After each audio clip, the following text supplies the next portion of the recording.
One. For simplicity's sake, I am going to speak about this distinction through the lens of alcoholism, but understand it generally applies to any addiction. Alcoholism has both internal and external symptoms, though the interior symptoms are far more conclusive in terms of proper diagnosis than the exterior symptoms, which is what makes this ultimately a self-diagnosed disease. Therefore, rather than taking on the task of diagnosing your child, which unfortunately you are ultimately powerless over, barring their cooperation, I would offer that you be best served and probably prepared to best serve them by having an understanding of how to assist them in making the distinction should they come to a point where they're ready to ask the question.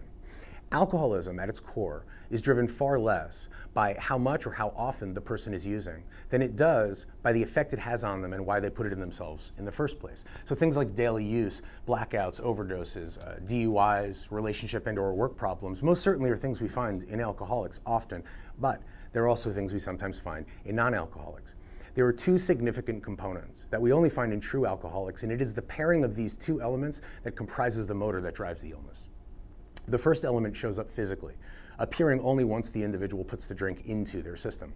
Whereas with a normal user, who after putting in the first one will immediately start to feel a sense of satisfaction, with the alcoholic, once they put the first one in, not only will they not start to feel satisfaction, they will in fact start to feel amplification. Now, you'd think after having this happen a couple of times, most normal people would realize that drinking is probably not a good idea for them, but with the alcoholic, they then experience the mental part of the condition, which means they find themselves restless, irritable, and discontent, i.e. can't live inside their own skin until they again find that first drink, which gives them the sense of ease and comfort they're looking for, which then, again, triggers the physical part.